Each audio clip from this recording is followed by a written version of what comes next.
like, what has this guy done so far? And I'm looking at it, I'm like, it feels like every single rep he wins. And I'm looking, all right, he had 6 rushes in one-on-ones over the last 2 days.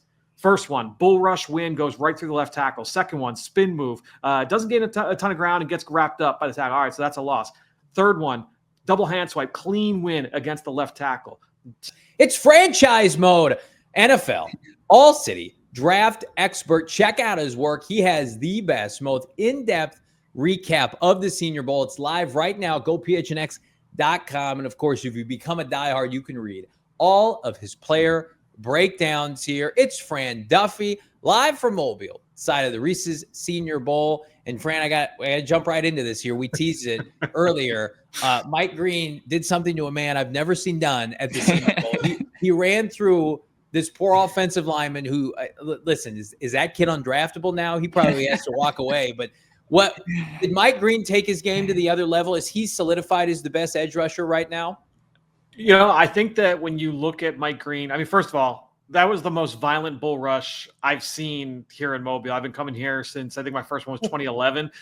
So like, you know, I missed a couple here and there. So this is like my 11th or 12th Senior Bowl. And that was the most violent bull rush I've ever seen. Like he sent him to the shadow realm, like sent him to the quantum realm. It was unbelievable what he did to Connolly. But I think, look, at the end of the day, I think Mike Green mostly has been working on like a lot of like the high side, like the outside speed rushes. And it's been a little bit of a mixed bag. Obviously, that rep was ridiculous. But I actually do appreciate the fact that he is working on different rush moves here in Mobile. That was obviously the play that went viral. But he's done a nice job throughout the course of this week. I'm excited to see what he can do for day 3. It's completely different positions, but coming from non-power, it was at the time Power 5, but now Power 4 schools. You know, Quinyon Mitchell, I was there in attendance last year, and it seemed like he had that chip on his shoulder. He's like, I'm a smaller school guy. I've got to prove myself. And he checked all the boxes, and he, you know, obviously becomes a first-round pick in the 20s, goes to Philly, a really good situation for him. Is Mike Green having a similar ascent, but just at a different position? You know, I think that, look, the big thing was that when you look at Quinyon, I mean, he was a guy there was one question about him coming into that week, and that was, can this guy play press coverage? Because at Toledo, it was like something like 95% off coverage, like in terms of his reps. Like he just was never asked to play up at the line of scrimmage, and that was the big question. Teams didn't want to spend a first-round pick on the guy if they couldn't ask him to do things like that. And he came here, and it was like every single rep he played in press, and he didn't give up anything at all down the field. And he didn't have like any of those crazy viral clips. I remember going back, watching it live, but then even going back through the film and watching in the later weeks, and it was like, all right, like that's a pretty good rep. That's a pretty good rep. Mm-hmm. That's a pretty good rep. But then you look and you're like, he didn't give up any catches, right? And that's kind of what it was, just like a rock solid week across the board where, okay, he answered that question. I think when you look at the difference between that and what we've seen with Mike Green, it's probably been a little bit more uneven. But I think when you have those highs,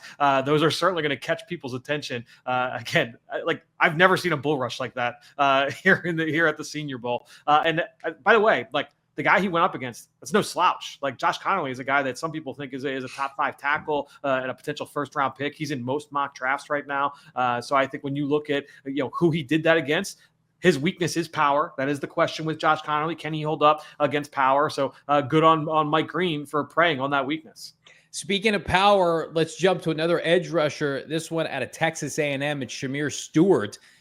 Who is putting together a hell of a week. His tape looks fantastic. The clips I see on Twitter look like a first rounder, yet a lot of people point out a sack and a half this year for the Aggies. You know, his career high is a sack and a half. That's just who he is.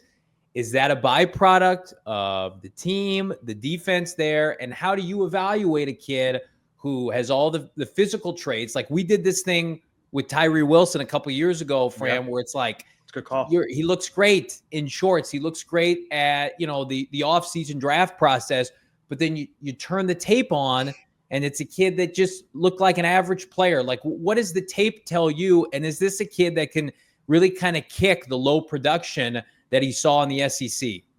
Yeah, I think, look, at the end of the day, you're going to look at Shamar Stewart, and it's going to be a matter of, the beauty's in the eye of the beholder. You mentioned, Johnny, the fact that he had 1.5 sacks this year. He had 1.5 last year. He had 1.5 the year before. I think he had 1.5 today. So I think when you're looking at so consistent. Yeah, I mean, it was just one of those days where like he had a sack fumble in a team drill. He had a couple wins in the pass rush one-on-ones as well. He's 6'5", 280 pounds. He's got 34.25-inch arms. He's got great length.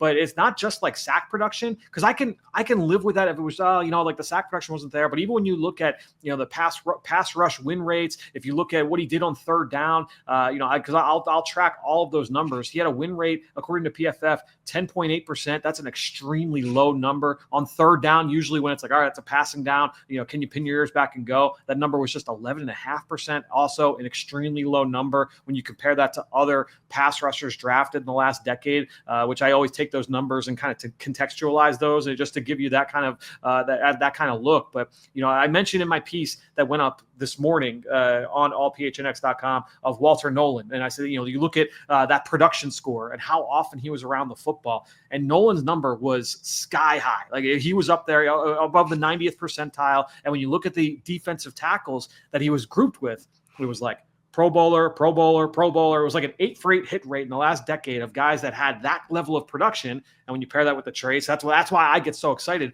by Walter Nolan, because you're just checking so many boxes. Shamar Stewart is like the complete opposite. He's on the other end of the spectrum. Now, that doesn't mean that he's a bad player. There are some guys that have had success, when you do it. But for me personally, I like seeing guys that did it in the NFL or did it in college, because to me that's a great indicator of success. It's not necessarily like just about sacks, but it's pressures, it's hits on the quarterback, it's TFLs, and Shamar Stewart just has not been around the football a lot, and so that is concerning. But look, this is a guy that has gone and he's had a pretty good week so far, and he has shown up time and time again over the first 2 days. One of the guys you mentioned, go PHNX.com, from your day one takeaways was Gray Zabel. We'll get into him, like a legit, as you're saying, probably first round pick at this point in the draft process, and then Jonah Sevenea from Arizona. But real quick on Willie Lampkin, 5'10", 270 guard out of North Carolina. Like, is this just a good Senior Bowl story, or is this guy that's going to play at the next level? Yeah, I'm interested to see, like, because sometimes you see this, at the combine where a guy weighs in and it's really light, and you find out like, oh, well, he just had a stomach bug, and so he lost like 15 pounds, something along those guys that are that big. I mean, you guys know, like, you talk to them at training camp, it's like, oh yeah, I lost 8 pounds in water weight during practice yesterday. So there is a pretty big difference between a center coming in at 275 and 290. You say like, all right, 290, that's pretty light for a center. You're still talking, 7 or 8 guys that that have been drafted at that weight in the last 10 years. But 270 is very light. So I'll be interested to see if he gets a combine invite. What is he weighing at out in Indianapolis? How much bigger is he going to get? I will say, like, just being able to see him up close in person, like, I don't think he's got a lot more like room to add a lot of weight. He feels like he is maxed out, and so. Look, there are very few schemes in the NFL that will be okay with a center that size. That said, does he go to like, if I think of like Jim Harbaugh and Greg Roman out with the Chargers, and I'm like, all right, like, could he be the next Patrick Ricard for them? And just he's like a 6th offensive lineman as a move piece. He could find a role doing that as well. And so I will say, like, I thought, all right, when I'm watching these one-on-ones, he's going to get rocked back. He's going to really struggle. He's had some issues here and there, but he's done a really nice job through my first 2 games, through the first 2 days of practice. And so for me, I look at Lampkin. I was pretty impressed with what I've seen so far. Let's jump to another edge rusher, and I apologize. The kid out of Boston College, Donovan. Help me pronounce his last name so our viewers know. All right. So first of all, this guy has been extremely productive this season. One of the most productive pass rushers in football. 6'2 1/4", 248 pounds, but 34.5-inch arms. So really long arms for a guy that is that height. Now, the last name, Donovan Ezaraku. Ezaraku. All right. That's going off the pronunciation guide from BC. So Ezaraku. Donovan Ezaraku.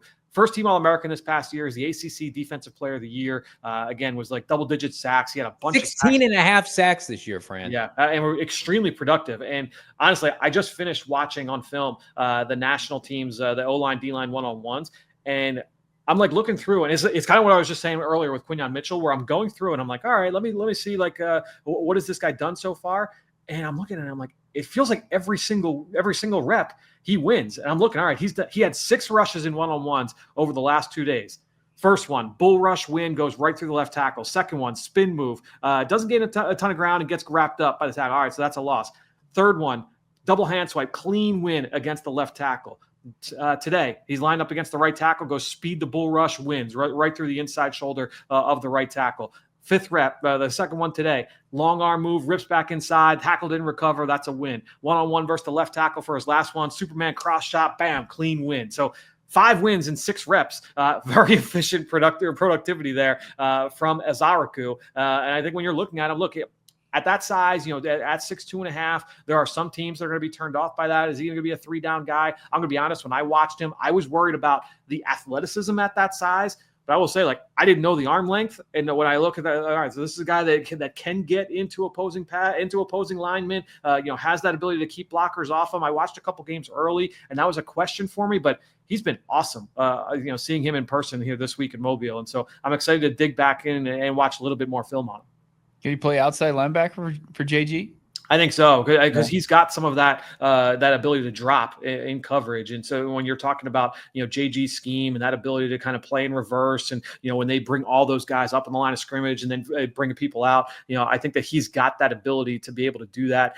He did that over the course of his career. That was one of my notes, that he can be a really good sim pressure player for the right defensive coordinator. And so I do think that he can fit in that kind of a system. And look, JG has had success with a guy like Hassan Reddick, similar kind of build as what we're talking about with Ezaraku. I saw earlier, real quick, Bo, his pro comp was a guy, when we're scraping the bottom of the barrel here, Fran, because this pass rush was atrocious this year. Yannick Ndakwe is his pro comp for some people. So just throwing that out there. You just want to run it back with Yannick Ndakwe, but not 34-year-old Yannick Ndakwe, Bo. You love Yannick Ndakwe. You've been saying his name way too often this season in 2024, the year of our football Lord. Let's get to the true hog mollies. I mentioned him earlier. One that you featured today, Gray Zabel from North Dakota State, making his way into the first round, and then Jonah Savanaya from Arizona, who is a 3-year starter there, and it's trying to figure out, is he inside outside guy? But when I look at the Cardinals, they've got, potentially 2 veterans leaving the interior of their offensive linemen for free agency, and then Jonah Williams at the right tackle spot. Could Savanaya play tackle at the next level, or are we looking both these players strictly guard? And what would the Cardinals need to be willing to, where do they go in the draft for him? Would it be a trade down scenario in the first round? Yeah, I think you're probably talking trade down scenario for both players. I think that, to me, like, I have Zabel graded ahead of Savanaya at this moment. 6'5" and a quarter, 316 pounds. I really liked his film, guys. Like, to me, like, when I watched him, I saw a lot of what I saw last year with Graham Barton, who had a really good rookie season this year for the Tampa Bay Bucks, coming out of Duke, and he was a first-round pick in the middle of the round, right around, I believe there was like 1920, so a little bit later than where the Cardinals are right now. But when you look at Gray Zabel, he's versatile. I mean, he's played all 5 positions along the offensive line in college. Here in Mobile, he's played left guard, center, and right guard. So it's pretty clear, like, all right, he's going to have to make that move to the inside. But he's really athletic. He can fit. He fits really well in his own scheme, but I think he could fit in any scheme just because of his play personality as well. He's extremely tough, extremely physical. So when you to me, like, if I'm talking about building blocks for an offensive lineman, if you tell me that he's athletic, he's tough, and he's versatile, yeah, like, all right, we're cooking with gas and we're off and running. And so I think when you look at Gray Zabel, there's a lot to be excited about there. And then when you look at Savanaya, this is another guy that has some of that positional versatility. He's a little bit bigger now. He's a different kind of guard where he's under 6'4". He came in at nearly 340 pounds. He's got much longer arms than Zabel, so he's built a little bit differently. He's not the athlete that Zabel is, but this is a guy that's really stout on contact versus bull rushers. I never really saw him overwhelmed, and that's kind of carried through to what I've seen so far here this week. I'm just going to pull up my notes on Jonah so far because I think that he's also kind of shown up really well. He had some nice reps against Shamar Stewart yesterday. One rep where he did get bulled back, but he was only at right tackle yesterday. I do think that he got some guard reps today. I'm going to go back through and chart that here in the later on this evening as I brighten up my notes. But I think when you're looking at Savaiinaea, I think he's going to be a little bit of a different player, and it ultimately just comes down to what you're trying to build up front. If you want to try and use that athleticism to your advantage, we know that Yelda Froholt, like he's got that very specific skill set where he's going to be a little bit more athletic. Do you want to put another like athletic movement player next to him, or do you want to add a little bit more beef? That could determine which one you would pick between those two players. I do think though they're going to go off the board probably the back half of round one. Fran, your draft breakdown at GoPHNX.com, All City, is unrivaled in my opinion, but I have to ask you, I don't think we've asked you yet, who is the number one player that you have rated as of now on January 29th? Because Abdul Carter's moving up the ranks. I think that's where I would have. But obviously Travis Hunter, people still gush over Cam Ward. But as of now here, as we approach February in the Super Bowl, who is your number one overall player ahead of March? Yeah, as we would sit here right now, I personally would say it's Travis Hunter at corner. And I think when you look at what his ceiling is, look, I mean, a couple of these guys have extremely high ceilings, but I feel really, really good about Travis Hunter hitting that ceiling at corner. Now, look, it's still on the table, I guess, that he could decide that he wants to be a full-time receiver. And I'm of the opinion that if he wants to be a full-time receiver, then corner is off the table. He can't be a full-time player at both. He can't be a full-time receiver and part-time corner because you got to know the defensive game plan. You can't just have like a package of plays for a corner, in the NFL. And so I think he's going to have to be a full-time corner if he wants to play both ways. Major on defense, and you get a package of plays. You're in the receiver room on Friday afternoons, and you get your 15 play package late in the week as you're preparing for the upcoming opponent. But for me, I think it would be Travis Hunter as my number one prospect as we sit here today. I do love the Penn State edge rusher Abdul Carter, but I think that just a notch below where I would have Hunter at this point. Day 2 recap should hit GoPHNX.com tomorrow. Make sure you're following our guy, Fran Duffy, on social media as well, at FDuffyNFL, for all the tremendous draft insight right now from Mobile at the Senior Bowl. Last week, it was at the East West Shrine Bowl in Dallas. It's going to be at the Combine. You're going to be next week with us in New Orleans, too? Yeah, I'll be in New Orleans with you guys. Now the Eagles are going down, so I'm flying in on Monday. So I will see you guys down there. All right, can't wait. Did you go to Dreamland yet? I think that's going to be on the bucket tomorrow. So I did Meat Boss yesterday. I'm going to Felix's in a little bit for some seafood. So I got a good dinner coming. Fill up my stomach, come back and grind out the rest of this film for another 3-4 hours. Good man. It's funny, Fran. They call me Meat Boss on this show. So they don't. Nobody does. All right, so let's settle down. Fran Duffy, of course, our All City draft analyst, expert. We will talk to you. We'll wrap things up tomorrow. Or are you talking with all the prospects tomorrow? Is that the media day? No, they had media stuff here today. So okay. I'm all yours tomorrow. I'll jump on. I'm looking forward to it. Well, yeah, we'll wrap things up from Mobile. Get that tremendous insight like we've been getting the entire time from Fran Duffy. Thanks, Fran.